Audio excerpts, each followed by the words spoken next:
Amici bellini, parliamo di campo. Vi siete goduti la reaction? Sicuramente. Amici bellini che si perdono la reaction di Napoli-Torino non me l'immagino proprio. Vi siete goduti anche il post partita perché secondo me è importante, o quantomeno è una delle novità di quest'annata dove possiamo farlo perché si può fare, perché non c'è il silenzio stampa ed è una cosa secondo me fondamentale, veramente straordinaria. E adesso parliamo di campo perché lo sapete che questo, così è nato poi questo canale alla fine, cercare di vedere delle intuizioni, delle cose interessanti da condividere con voi che magari non sentite in TV o che le sentite anche in TV, però io ve le dico tranquillamente dal basso della mia ignoranza, però unita alla passione. Cominciamo. È un martedì pazzesco. Rumori incredibili, rumori. Scusate, un sorso d'acqua, date a bere agli assetati, l'acqua in tasca, balla, e quindi mamma mia quanto hanno ballato oggi. Scusate, ieri, per me è oggi perché è martedì, per voi è martedì e ieri ho suonato, c'è proprio il pubblico folle. È bello potervi raccontare di una New York che sta tornando a vivere la musica dal vivo, i giovani che hanno voglia di musica, che si azzeccano addosso, che fate questa canzone, fatene un'altra, veramente sono felici, non potete avere idea. Il Napoli ovviamente, la community che mi sta vicino, la musica che sta tornando, è veramente un periodo straordinario ed è stato un weekend proprio col botto, che ho fatto tutte musiche diverse, tutte situazioni e band diverse, tutte divertenti. Vabbè, ma questi sono fatti miei, che me ne fotte, l'analisi dati, pure tu tieni ragione, parli troppo, le campanelle danno fastidio. Iscrivetevi al canale Telegram, lasciate il like e cliccate pure sulla campanella perché sennò vi perdete le notifiche e poi mi mandate i messaggi su Instagram e dici ma il video non l'hai fatto? Lo so, avete ragione. Il Napoli in nero, in completa tenuta nera di Halloween, i mostri assoluti. Spegniamo questa cosa che non mi piace come al solito.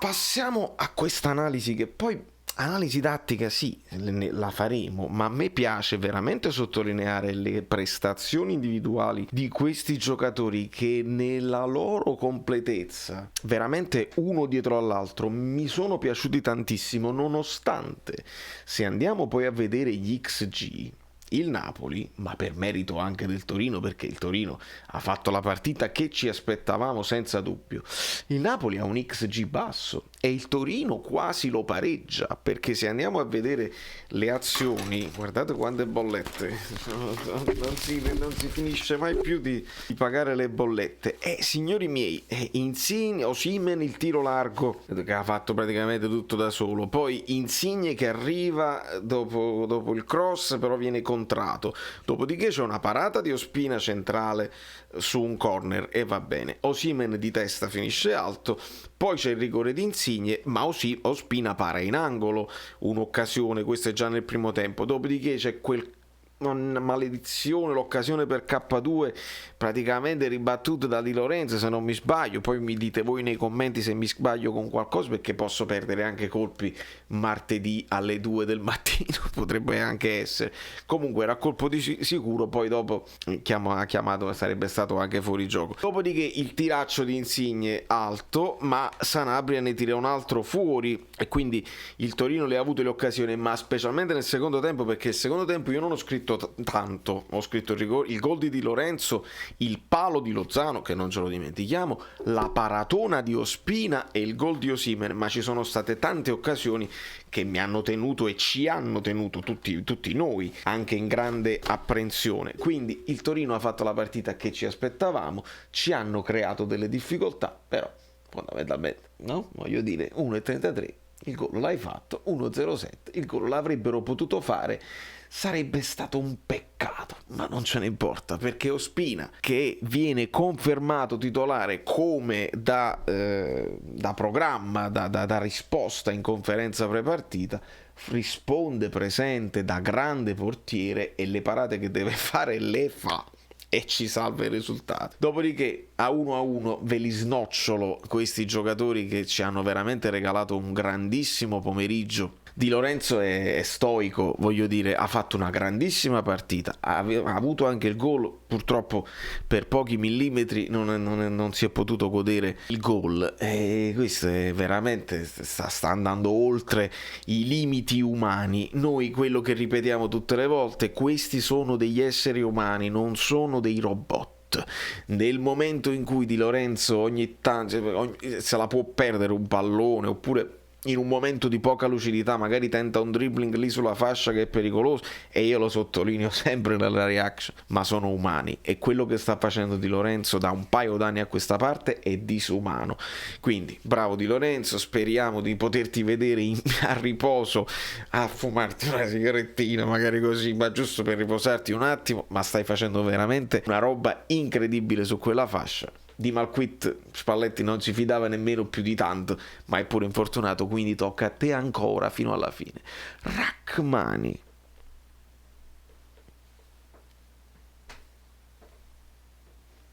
Posso anche non dir nulla, perché la semplicità del gioco di Rachmani, che è bravo negli anticipi, segue gli avversari e quando deve spazzare spazza, di testa interessante. Signori, se l'è preso il posto, e poi se Manolas vuole ritornare si dovrà impegnare tanto. Veramente mi piace sottolineare la prestazione di Rachmani, come poi ovviamente uno vuole dire Koulibaly tutti lo conoscono, il 3K eccetera eccetera, però Koulibaly si prende la scena anche perché nel gol Koulibaly sta qua a fare un colpo di tacco che poi smarca, ha fatto un'ottima partita anche Koulibaly. Io non posso non sottolineare la grandiosa partita di Mario Rui, che mi sta piacendo, sapete dove? Sul fatto che alza molto la testa, e invece di guardare subito al suo fianco a Koulibaly e a rinunciare all'impostazione e a scaricare il pallone senza provarci nemmeno, alza la testa, il piedino ce l'ha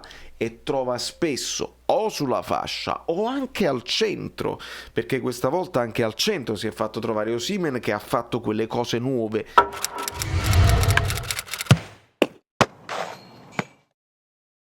della difesa del pallone eccetera eccetera. Quando Mario Rui fa così, molto bene, e evitiamo di parlarne male perché si comporta benissimo. Anche lui merita un grande applauso. Anghissà, ne parlano tutti, è straripante, si mette davanti, è veramente straordinario, però secondo me la palma del migliore in campo, io ovviamente Osimhen è mattatore, è l'uomo partita, ma io devo dare la palma del migliore in campo a Fabian Ruiz, perché Fabian Ruiz non l'ho mai visto così convinto, contento di difendere, torna fino in difesa a spazzare e a mettersi davanti, sta recuperando un numero di palloni incredibile, oltre al fatto che sta sveltendo la manovra e sta smistando, ma aveva giocatori addosso, era complicato fare da regista, ha dovuto fare l'altra partita che ci ha spiegato Spalletti, la partita di sacrificio, di contrasto, cosa che prima non faceva. Quindi non è che tu dici che hai fatto, hai cambiato idea, no, se Fabian prima non lo faceva e adesso lo fa, merito di Spalletti senza alcun dubbio, però merito anche suo che lo sta facendo. Quindi per me Fabian si prende la palma di migliore in campo, ovviamente condivisa con Osimhen. Zielinski oggi si può dire anche così, non è stato illuminante, straordinario, ma va bene anche questo. È sempre la questione di un po' mezzala, un po' sottopunta, alle volte l'abbiamo visto anche a destra con Anghissà che prendeva il suo posto da questa parte. È sempre l'ibrido dei primi tempi di Spalletti, che un po' studia l'avversario con il 4-3-3, e poi però, io l'ho detto anche a Paolo Del Genio, nel secondo tempo sempre 4-2-3-1 si finisce, non solo quando devi recuperare la partita, ma anche quando la devi difendere, perché l'abbiamo visto con la Fiorentina, eravamo in vantaggio, entra Mertens, entra Petagna e ci mettiamo 4-4-2, quindi va bene, però secondo me si può iniziare anche, ma lo dico per sfizio tattico, ma finché si portano avanti i risultati cominciamo con il 4-3-3 e finiamo con il 4-2-3-1, non c'è nessun problema. Anzi, questo ci insegna a dire il Napoli ha nel DNA solamente un modulo e deve fare solo quel modulo perché quell'altro non esiste proprio. Non è vero. Non è assolutamente vero, si possono fare tutti i moduli, tant'è vero che il Napoli finisce, per richiesta specifica di Spalletti, così. 5-3-2 perché loro avevano mandato un difensore in attacco, facevano la pallata, facevano il forcing finale e si finisce 5-3-2. Ma andiamo per ordine. Allora abbiamo stabilito la difesa, abbiamo stabilito il centrocampo, ovviamente Insigne è partita nera, giocatori neri perché la maglietta nera, Halloween eccetera eccetera. Agli influencers le avete regalate le magliette? Molti amici bellini mi hanno mandato questa cosa, anche gli abbonati nel gruppo Telegram. Ma come? Allora io non ho i numeri degli altri youtuber importanti e famosi, insomma, che hanno dei numeri straordinari e che se fanno un pirito lo vedono in tantissima gente. Io però dico al Napoli: non mandatela a me, assolutamente, io non sono nessuno, io faccio l'analisi tattica, siamo 11.000 e non sposto niente, non sposto assolutamente niente. Però se devo dire una cosa al Napoli sulla maglietta, avete perso un'occasione e riguarda questo giocatore qua, il primo che entra, Lozano. Signori, Halloween, tutti i messicani a New York, in America, il Nord America, il Sud America, fai l'operazione Halloween. Se vuoi vendere, se vuoi fare mercato, se vuoi fare marketing, questa è una parentesi che devo fare, tu devi mettere Lozano in copertina. Va bene Fabian, va bene Juan Jesus che volevi gratificare un pochino, tu devi mettere Lozano in copertina. Oltretutto Lozano è un giocatore che sta in un periodo un po' triste, non tanto per la partita di ieri, non c'è nessun caso Lozano, Spalletti l'ha fatto rientrare tranquillamente, però è una superstar in Messico e se voi andate a vedere, non vi capita, perché voi quando andate a vedere dall'Italia gli highlights del Napoli vedete i commenti in italiano, se le vedete dall'estero o usando un VPN vedete i commenti internazionali. I commenti di tutti i messicani sono: Lozano, non gli passano la palla, non lo vogliono bene, non lo abbracciano quando segna. I messicani stanno creando loro un caso su Lozano che per noi non esiste.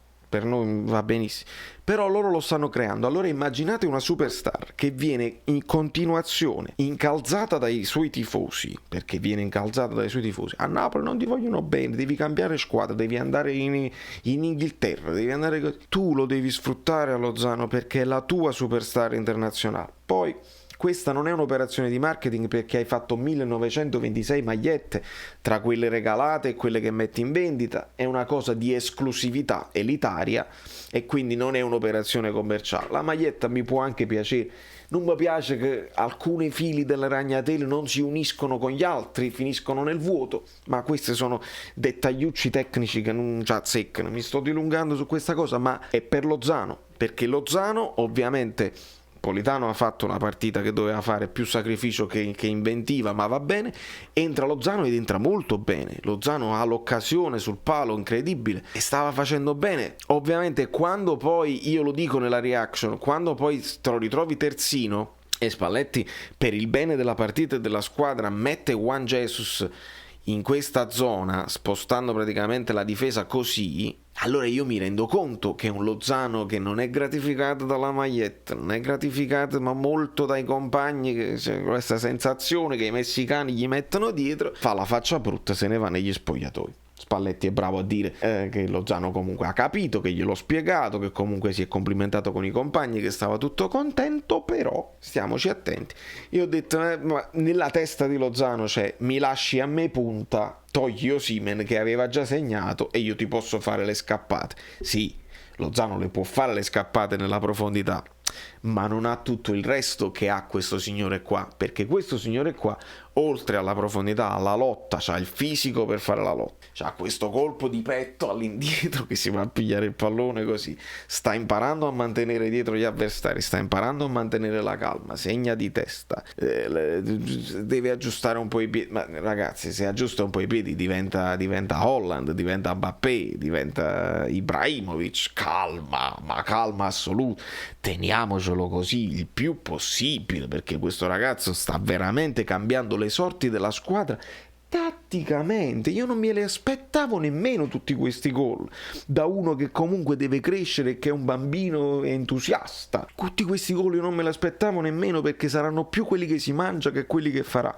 però tatticamente Mario Rui la pallata a Mertens non la può fare, perché Mertens nello stretto gli devi servire il pallone sui piedi, qualche volta in profondità va bene, ma a questo qui gli puoi lanciare palle assurde, in qualche modo ci arriva, se ne porta appresso 3, ieri è riuscito addirittura comunque a superarli e a creare superiorità numerica, veramente una roba straordinaria. Poi nel secondo tempo entra il signor Ciro Dries Mertens, si mette qua dietro, Elmas prende il posto di Insigne, ovviamente parliamo prima di quando entra Lozano da quella parte, e Mertens comincia a mettersi qui a sfiancare gli avversari e poi con la qualità che ha crea tutti i presupposti che poi portano al gol straordinario di Osimhen, dove anche Elmas ci mette il suo zampino in quella specie di contrasto ed è veramente una soddisfazione. Signori miei, è un bel Napoli, è una bella squadra che al di là della posizione di classifica, perché il Milano non molla, perché la Juventus ha portato a casa un altro risultato. Ho sentito di polemiche, io l'ho sentita in radio, ho sentito sta cosa, il vantaggio, il rigore, Veretout ha sbagliato il rigore, deve cambiare rigorista la Roma, no, perché Veretout ne ha segnate 13 su 13, mi ricordava Guido Gentile. No, è la questione che se poi avesse dato il vantaggio per il gol poi di Abraham, così pare che Mkhitaryan l'abbia presa comunque con la mano e quindi col VAR avrebbero dovuto annullare il vantaggio, quindi credo che le polemiche stanno a zero. Fatto sta che la Juve recupera terreno e che quelle sono le squadre che ci troveremo davanti, che sono Juventus, Inter e Milan in ordine sparso a seconda di come andrà la stagione, e il Napoli deve mettere più punti possibile in cascina per poter stare lì tra le prime 4, sempre con un occhio all'Atalanta che farà la differenza, Lazio e Roma a seguire, perché Sarri comunque sta vincendo degli scontri diretti, perché Mourinho comunque lo devi tenere presente, perché sarà un campionato straordinario dove le piccole sono sempre più piccole e quindi ti possono fare il trappolone, e le grandi si toglieranno punti l'una con l'altra, qualcuno pareggia, qualcuno vince, qualcuno perde, e insomma sarà veramente un terno all'otto da New York. Valerio Fluido è tutto, ce ne andiamo live,